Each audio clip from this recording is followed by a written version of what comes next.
Welcome to another episode of No Tears for Black Girls, a true crime podcast with a purpose. Written and produced by award-winning author John Reedberg. I'm your host, Samantha Paul. Let's dive in. Take your time. My oldest son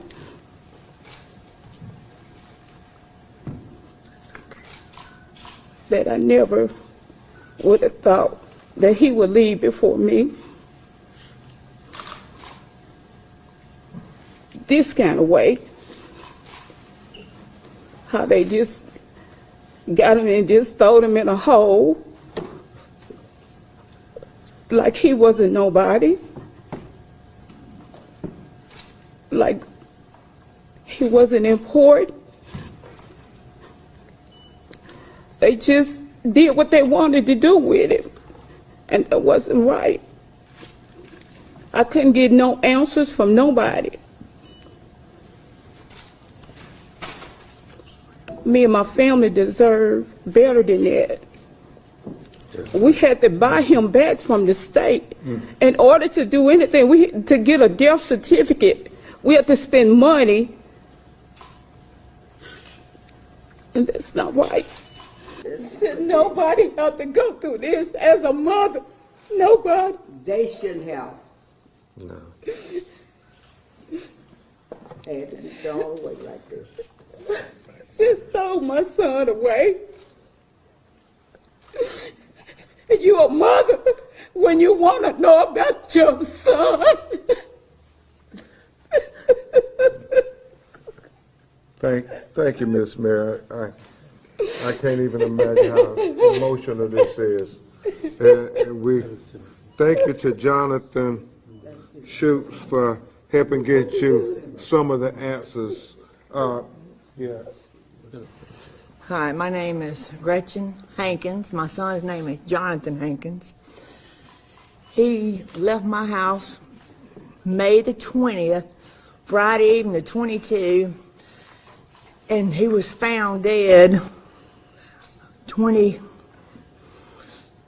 of 22, and I didn't know it for a year and 7 months. It's like they just threw him out like trash, just like they did the others. They did a fingerprint, and they found out who he was, and they still did not contact me. A reporter from New York City came down from New York, not here, and showed me information where they had buried him, and it had my address on there, so I know they knew how to get a hold of me. My Lord. And you were talking about Jonathan's daughter? Yes, and he has a daughter. She's 17 now.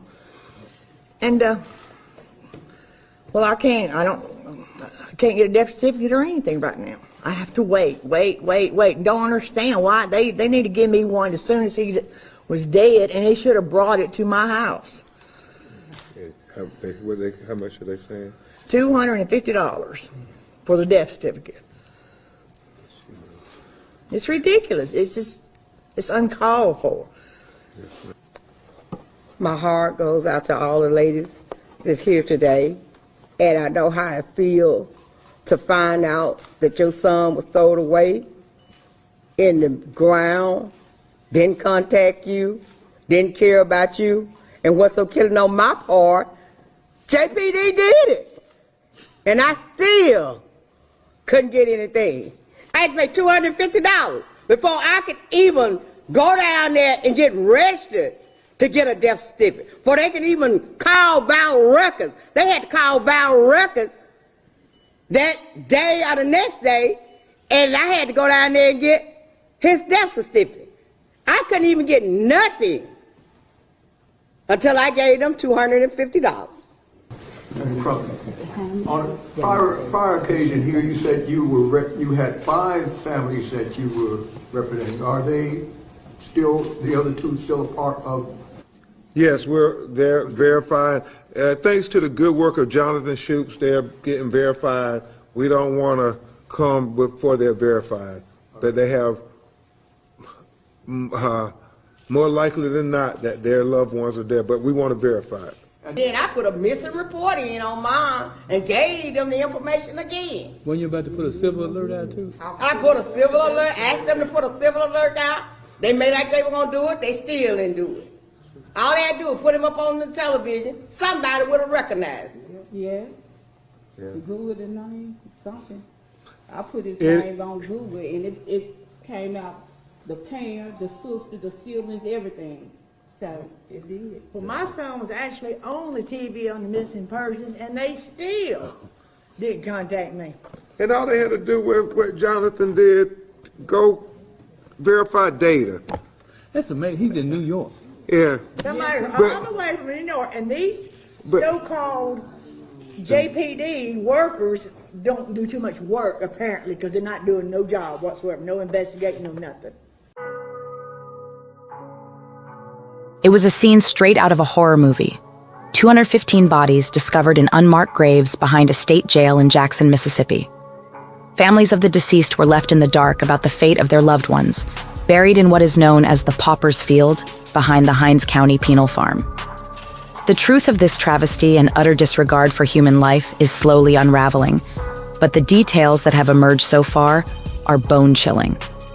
The victims' graves were marked only by a number and a metal rod dug by inmates.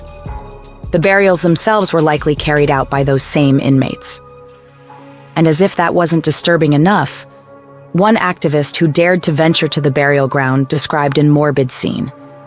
Buzzards circling overhead, drawn to the putrid stench emanating from the shallow graves.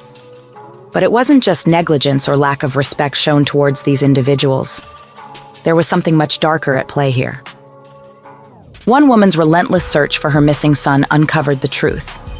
A Jackson police car had killed him while crossing a nearby highway. Despite having his identification on him, the police failed to notify his family or claim his body for months. They only brought this shocking revelation to light thanks to Betterston Wade's determination. And now she must grapple with the fact that her son's final resting place was in this desolate Pauper's Field, among countless others who met a similar fate. It's a crime story that will leave you reeling with disbelief and anger at such blatant disregard for human dignity. But this disturbing pattern went even further back. In December, news outlets reported on the death of Jonathan David Hankins, who had been missing since June of the previous year. His body was discovered just days after he went missing, in a hotel room in Jackson. The cause of death? An overdose. It seemed like just another sad statistic, but the truth was much more sinister. As the investigation continued, it became clear that these three were not the only victims. In fact, there could be countless more, all buried without proper identification or notification to their families. And as questions began to pile up about how this horrific practice went unnoticed for so long, one thing became clear. Someone wasn't doing their job. Gretchen Hankins knows this pain all too well. For over a year, she begged for any information about her son's whereabouts from the sheriff's office. Each time, she was met with silence and told they had no new leads. It wasn't until news of the county Pauper's Field broke that she finally learned what had happened to her son.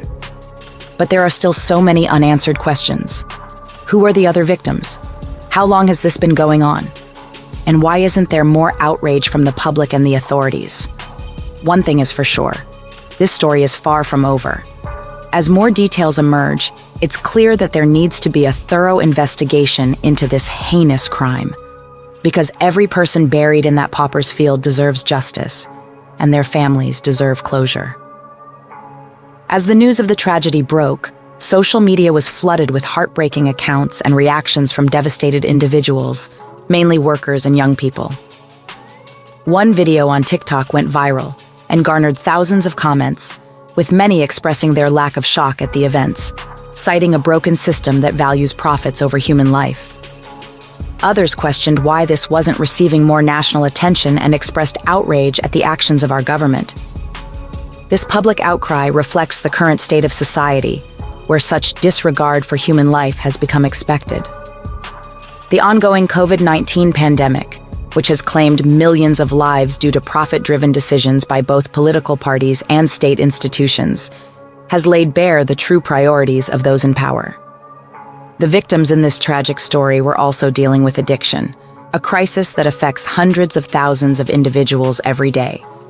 Despite being well known to law enforcement and having spent time behind bars, they were unable to receive the necessary resources for help. Unfortunately, their stories are not unique. They represent the harsh reality faced by millions of workers and their families throughout the U.S. Behind the shocking headlines is a deeper issue, one that stems from a society plagued by violence and indifference. This is just one snapshot of what life looks like in America in 2024. So you're telling me 251 plus dead bodies were discovered behind a fucking prison in Jackson, Mississippi, and everyone's talking about Miami aliens? As much as we have been standing for every other country, which isn't wrong, we need to focus on just one state here in America right now.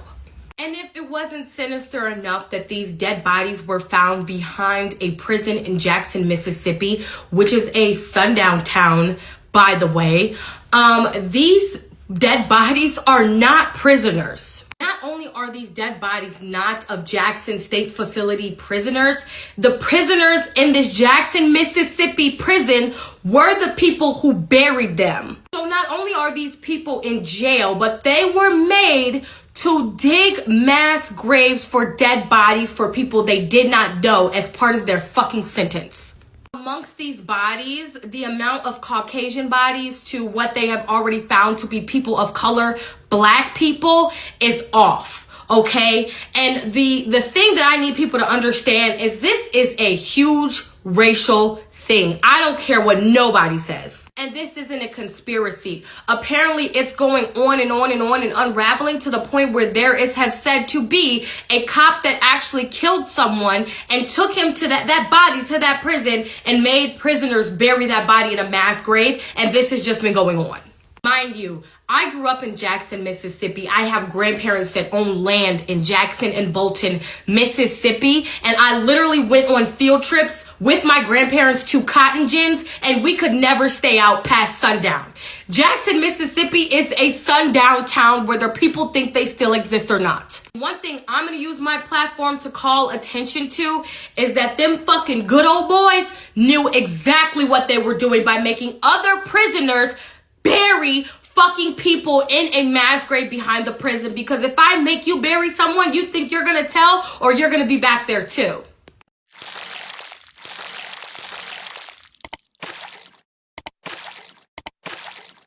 Love us? Leave us a positive review or rating. Follow No Tears for Black Girls on social media and No Tears for BG on Twitter. Be blessed. Be loved. Stay safe.